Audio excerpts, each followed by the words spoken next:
Bonjour à tous les amis et bienvenue dans cette nouvelle vidéo. Bonjour à tous et bienvenue dans cette nouvelle vidéo. Eh bien bonjour à tous, bienvenue dans cette nouvelle vidéo. Eh bien bonjour à tous, bienvenue dans cette nouvelle vidéo. Et donc comme vous l'avez vu, c'est l'heure du bilan 2024 de ma saison. Alors je sais que c'est une vidéo qui est pas forcément la plus regardée de ma chaîne, mais pour moi c'est un peu une tradition. Alors bon, si ça vous intéresse pas le bilan, vous inquiétez pas, il y aura d'autres vidéos qui vont arriver prochainement dans des formats plus classiques. Mais voilà, aujourd'hui, c'est comme chaque année depuis presque maintenant 4 ou 5 ans, c'est l'heure du bilan de ma saison, parce que c'est aussi le but de ma chaîne, c'était voir mon évolution golfique. C'est pour ça que j'ai créé cette chaîne à la base. J'étais tout jeune golfeur, et je m'étais dit, allez, on va voir ma progression. Et donc je trouve que ces bilans, c'est justement l'occasion de faire un peu voir l'évolution de mon niveau de golf. Alors, pour commencer ce bilan, on va commencer tout bêtement en prenant les objectifs que je m'étais fixés l'année dernière. Et donc, je les ai regardés, j'ai regardé la vidéo de l'année dernière là, avant de tourner celle-ci. Et donc, à l'époque, j'étais l'année dernière 4,8 d'index. Et mon souhait, c'était de repasser, si possible, autour des 3 d'index. Mes objectifs pour la saison prochaine. Alors, niveau index, redescendre au niveau des 3 d'index, ça serait déjà très bien, qui avait été mon meilleur index à l'époque. Et donc, roulement de tambour, est-ce que j'ai réussi, est-ce que j'ai pas réussi? Ceux qui me suivent sur Insta le savent déjà. Oui, j'ai réussi, d'ailleurs ça crée un peu des polémiques, parce que certains n'y croient pas, mais je vous assure, c'est vraiment mon bon index, je peux l'afficher, il n'y a pas de souci. J'ai réussi cette année à descendre 1,8, et je vous raconterai un peu à quel point ça a été chaud, notamment sur le dernier tournoi de la saison. Mais ça, j'en parlerai un peu plus tard dans la vidéo, et c'est une belle histoire. Mais en tout cas, voilà, premier objectif rempli, je suis assez content. J'arrive, c'est plutôt d'ailleurs une bonne saison, on continuera, je vous verrai plus tard, mais en tout cas, content d'arriver à cet index de 1,8. Certains pourraient dire, ah, t'es proche du scratch, mais pas vraiment, parce qu'encore une fois, plus on se rapproche du 0, plus c'est dur. Mais c'est déjà une bonne étape d'être donc 2 d'index, parce que 1,8, je suis plus proche des 2 que des 1. Mais quand même, avoir son handicap qui commence par 1, c'est 1, c'est quand même quelque chose d'assez sympa. Donc voilà, je suis quand même très content, sans compter qu'en plus maintenant, j'ai un meilleur index que David Plays Golf.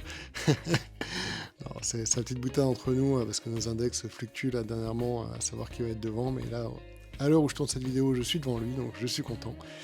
Alors, autre objectif que je m'étais fixé à l'époque, marquer des étoiles. Marquer des points en Grand Prix, ça serait quand même un bel objectif, réussir à rentrer dans le ranking cette fois-ci. Donc, pour ceux qui ne comprendraient pas, quand on parle de marquer des étoiles, je préfère juste faire un petit point rapidement, c'est qu'il faut savoir qu'en France, il y a un système de ranking des joueurs amateurs. Pour ça, il faut être inscrit dans le circuit fédéral, donc c'est une cotisation en plus qui coûte 35 € de mémoire, et ça permet de faire des grands prix, et aussi de potentiellement rentrer dans ce ranking, donc en fait qui est le classement des joueurs amateurs français. Mais pour arriver dans ce ranking, il faut pas juste faire un Grand Prix. En fait, il faut réussir à marquer 3 fois des points en Grand Prix. Et pour marquer des points, ça dépend de la catégorie. Je peux vous afficher le tableau là qui est dans les règles de la Fédé. Mais en gros, par exemple, sur un tournoi KT10, si vous arrivez 15e, vous avez un point. Si vous arrivez 16e, vous n'en avez pas. Et donc, pour entrer au ranking, il faut faire ça 3 fois sur 3 Grands Prix, enfin 3 épreuves fédérales. Et donc, je voulais marquer, parce que la saison dernière, je n'en avais pas mis. Est-ce que cette année, j'ai réussi à mettre des points? Oui, j'ai réussi 2 fois, mais donc pas 3, donc je ne vais pas rentrer au ranking. Et d'ailleurs, ça vous expliquera ma fin de saison, que j'en parlerai encore plus tard, notamment sur la fin de baisse d'index. C'est aussi lié à cette volonté d'avoir les 3 étoiles.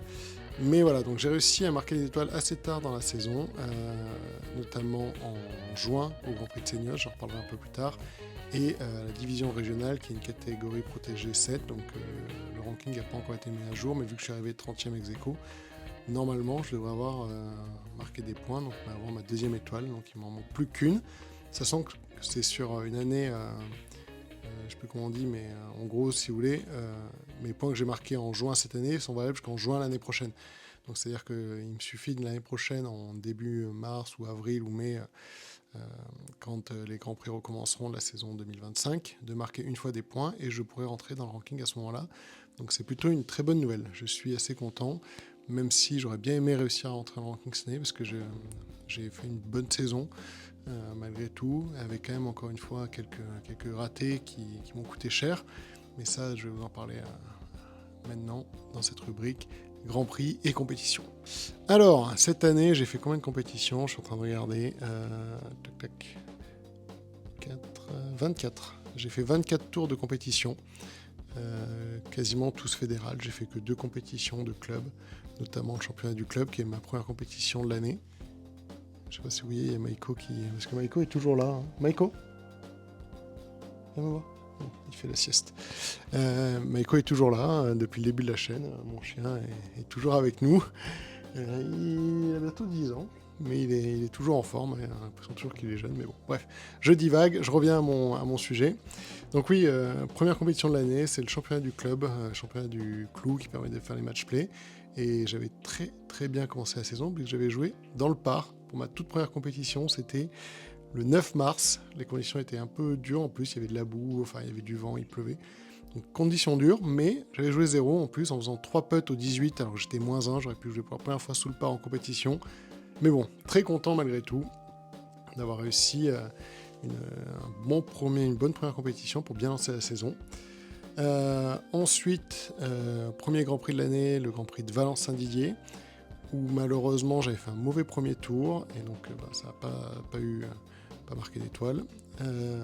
Ensuite, Salvani, pareil, pas terrible. Non, un bon premier tour, mais un mauvais deuxième tour, bon, ça arrive. Après, j'ai fait le Grand Prix d'Aix-les-Bains. Je vous mettrai un résumé de mon index, vous verrez un peu mon différentiel et vous aurez à peu près les scores bruts ajustés. Ça vous permettra de savoir un peu comment j'ai joué. J'ai fait les divisions à Saint-Etienne, je parlerai un peu plus de l'équipe un peu plus tard dans la vidéo. Grand Prix du Clou, j'ai mal joué. Après, Grand Prix de Chassieux, j'ai bien joué le premier jour, mal joué le deuxième. D'ailleurs, c'est l'occasion de vous faire un petit point notamment sur Chassieux, parce que je trouve que sur ce Grand Prix de Chassieux, ça résume bien un peu mon histoire de vouloir marquer des points. Il faut savoir que je rate les points à une place et un coup à Chassieux, pour le Grand Prix de Chassieux. Et je peux vous dire parfaitement quand c'est que j'ai raté ce coup-là. C'est au départ du 18, le deuxième jour. J'étais +5. J'avais joué +4 le premier jour, donc j'étais plutôt bien. J'avais sûrement marqué des points. J'ai attendu au départ parce que c'est un par 5. La personne devant attendait pour jouer son coup. J'ai attendu au lieu de jouer un fer ou jouer plus à droite. Bref, j'ai perdu ma balle hors limite. Je fais double sur ce trou-là et donc je rate un coup. Et je me faisais la remarque. Je pense que cette saison, si j'avais perdu 3 balles de moins, j'aurais marqué 3 fois des points globalement. Alors, j'ai plus en tête, mais j'ai fait une semaine ou 15 jours, j'avais fait ce calcul-là, où vraiment j'ai perdu 3 fois une balle sur un hors-limite ou un truc comme ça, et j'ai raté du coup les places permettant d'avoir des points à 1 ou 2 coups. Et vraiment c'est ça, j'aurais perdu 3 balles de moins sur toute ma saison, je serais déjà dans le ranking avec 4 ou 5 étoiles. Mais voilà, donc c'est comme ça vous montre à quel point l'exigence est quand même importante. Plus on se rapproche d'un niveau bas, plus ça devient dur, mais c'est comme ça. C'est aussi pour ça que j'y vais. Après, on a eu la 4e division Midam, et là on arrive à Digne-les-Bains, et c'était donc fin juin, et on arrive sur la période où je pense que j'ai eu mon meilleur golf, parce que vous avez le Grand Prix de Chassieux juste avant, où je joue +4, +7, en perdant une balle le dernier tour, donc bonne dynamique déjà. Derrière, la div à mid-amateur à Digne-les-Bains, où je joue +3. Et après, j'enchaîne avec le Grand Prix de Seignos, qui est mon Grand Prix préféré, que j'espère pouvoir rejoindre l'année prochaine, mais c'est pas encore sûr par rapport à mes congés. Et à Seignos, je joue +8 le premier jour. Alors pour ceux qui connaissent le parcours de Seignos, c'est déjà une bonne performance. J'étais quand même très content. Le deuxième tour est annulé, du coup le troisième tour devient le deuxième, il n'y a pas de cut. Et je joue +4 le deuxième tour. Et là, pour le coup, j'étais vraiment très très content. Parce que +4 à Seignos en position de Grand Prix, c'est vraiment une très très belle carte. Et donc c'est là où je marque mes premiers points de la saison. Après, pause estivale, j'ai plus fait de Grand Prix. Je voulais me reposer un peu, j'en ai marre de courir des Grands Prix. Mais je me dis, allez, il y a le championnat de ligue qui arrive, ce serait bien de marquer une étoile. Je vais au Grand Prix d'Albon, je joue horrible, je marque pas d'étoile. Les championnats de ligue avec mon équipe, là je marque une étoile, je finis 30e. Et on arrive au dernier Grand Prix de la saison que j'ai joué la semaine dernière, le Grand Prix de la Loire, au Golfe du Forez. Alors, comment vous dire ? Ça mérite une petite section rien que pour vous raconter ce Grand Prix. J'y vais en me disant, allez, ça serait bien de marquer ta 3e étoile, comme ça tu fais une vidéo bilan où tu annonces que enfin tu rentres dans le ranking. Et j'y vais sans pression en plus. Honnêtement, je m'étais dit au pire, ça serait bien pour la vidéo, ça serait bien pour cette saison, mais c'est déjà une belle saison, donc au pire, c'est pas grave. Donc j'avais pas, je vous assure, j'avais vraiment pas une pression particulière, notamment au départ du 1, j'étais pas stressé. Contrairement à des moments, là pour le coup, j'étais pas attendu. C'est un petit par 4, je mets un coup de fer 4 qui finit dans le rough à droite. On va chercher ma balle, on retrouve jamais ma balle, obligé de repartir au départ. Je dis, c'est le pire truc qui peut vous arriver. Hein. Perdre une balle au 1, de repartir devant tout le monde, taper une balle, bon, triple bogey, ça me lance sur un mauvais pas. J'arrive à me ressaisir au bout d'un moment sur le parcours, mais globalement, à la fin de parcours, j'en avais marre. Je finis à plus 19, et je me dis, bon bah voilà. Très honnêtement, je vais pas vous mentir, je n'avais aucune envie de retourner le lendemain. En plus, je me suis retrouvé en troisième partie, donc je jouais à 8h32. J'avais 1 heure de route, il fallait que je me lève en gros parce que il fallait que je prenne Maïko, tout ça, ça me faisait lever à 5h30 à peu près. Et j'ai dit à tous mes potes, très honnêtement, je pense que je n'irai pas au deuxième tour. C'est tant pis, je finis ma saison sur un plus 19, mais je suis tellement dégoûté d'avoir aussi mal joué, en plus d'avoir baissé les bras, je me suis dit, je n'y vais pas. Et donc, pour tout vous dire, il fallait que je me réveille à 5h30. Et donc, je suis sorti, j'ai mangé au resto avec mon pote Terence le soir. Je rentre chez moi, je me couche, et je me dis, voilà, je ne mets même pas de réveil. Pour tout vous dire, je n'ai même pas mis de réveil. C'est pas un mensonge, je vous le jure, je ne mets pas de réveil. Je me réveille le matin, je me dis, bon, ça doit être 8h et quelques, donc bon, j'ai raté mon départ, tant pis, c'est pas grave. Il n'y a pas de souci, quoi, j'avais prévu de pas y aller. Je regarde mon téléphone, et là je vois quoi, 5h30. Je dis non, c'est pas vrai. Ah non, je me suis réveillé pile à l'heure où il fallait que je me réveille. Et donc là, je me dis, qu'est-ce que je fais? Est-ce que j'y vais? Est-ce que j'y vais pas? Je me dis non, allez, j'ai pas envie d'y aller, rendors-toi. Je me rendors, je me réveille, je regarde, je me dis là, c'est bon, il doit être tard, 5h40. Je dis bon, allez, je me lève et j'y vais. Et du coup, je me suis motivé à y aller. Et j'ai bien fait parce qu'au final, je joue plus 4 en faisant un petit bogey, dommage au 18, mais bon.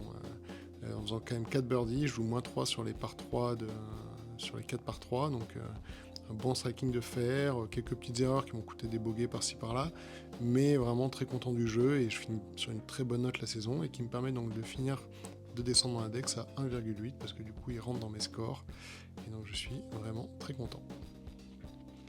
Voilà un peu pour le résumé de cette saison Grand Prix compétition. Si on parle de l'équipe du Clou, ça fait ma 4e année maintenant, je crois que je suis avec eux. Et donc, l'année dernière, on était monté en 4e division mesdames, on était en 4e division messieurs.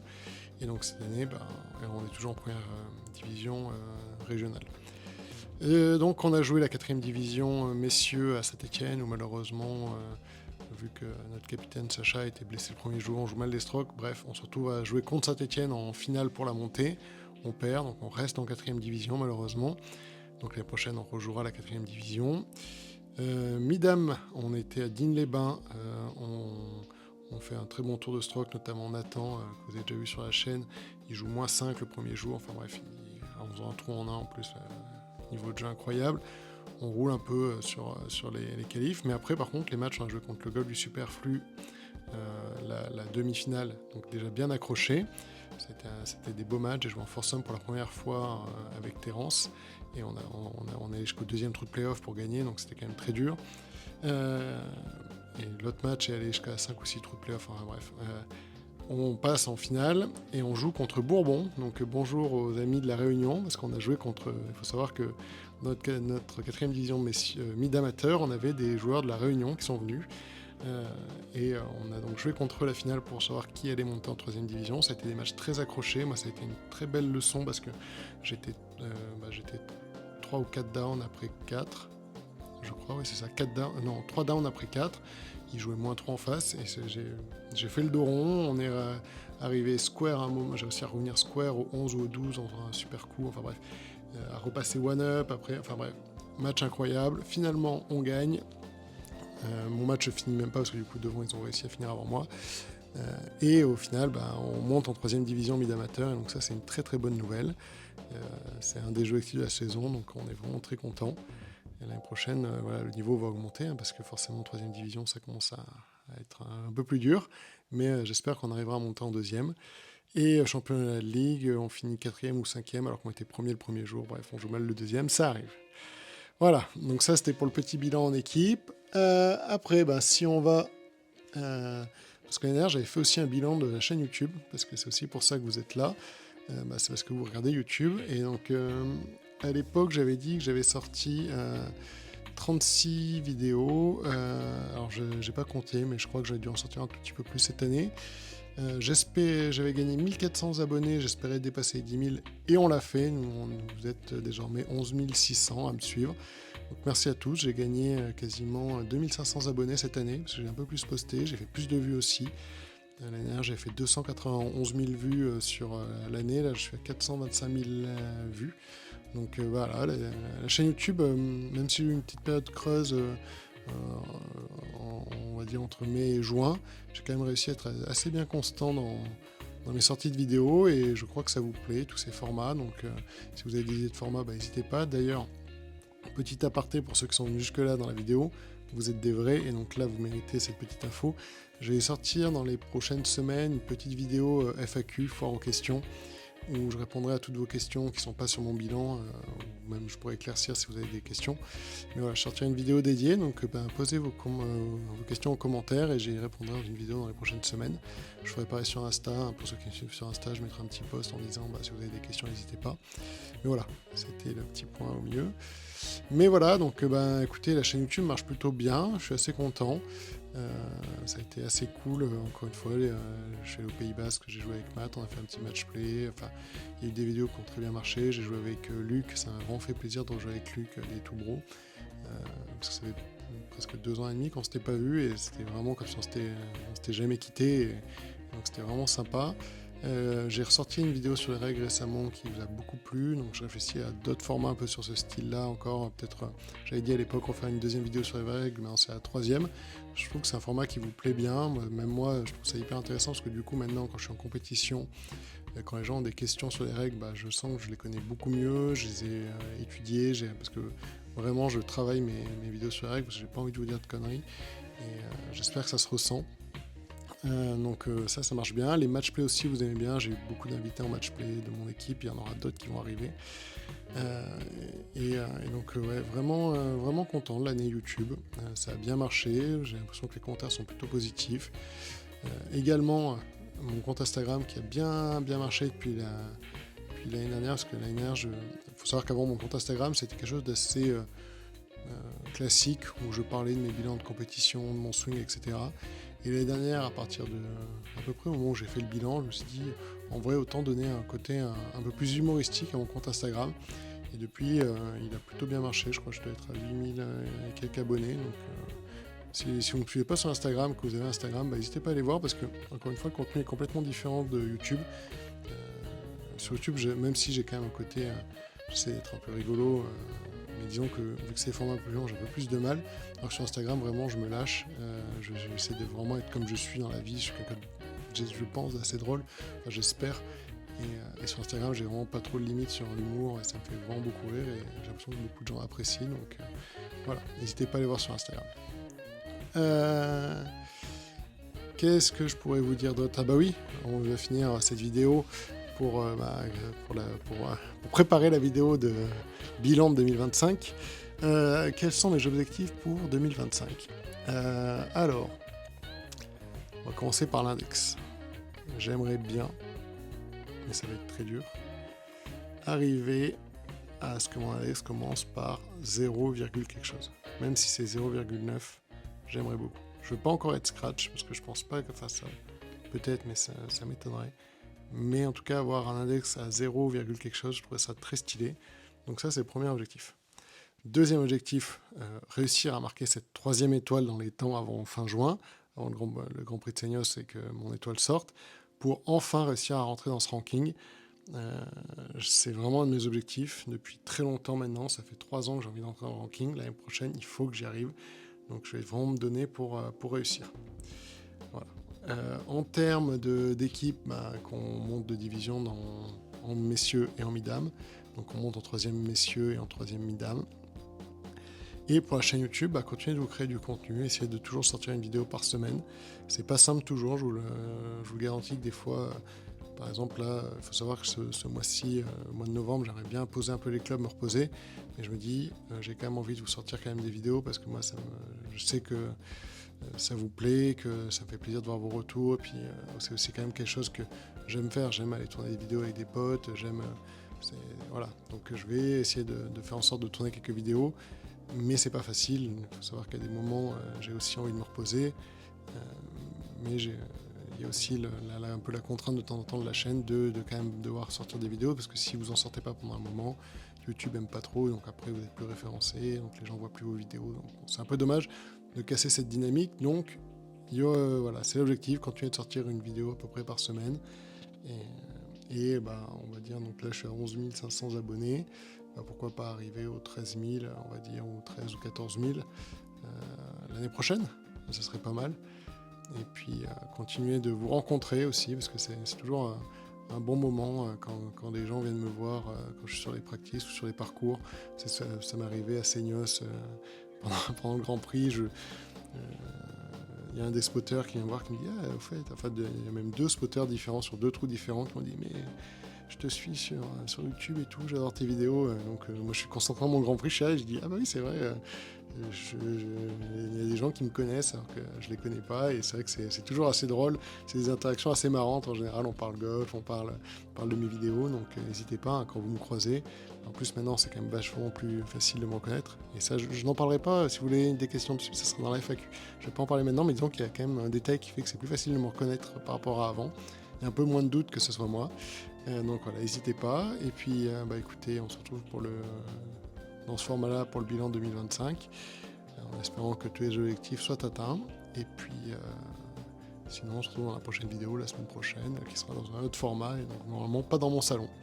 Allez les amis, hop, on se quitte. Petite vidéo de Maïko dans son panier que je dérange depuis tout à l'heure. Et puis à la prochaine. Ciao!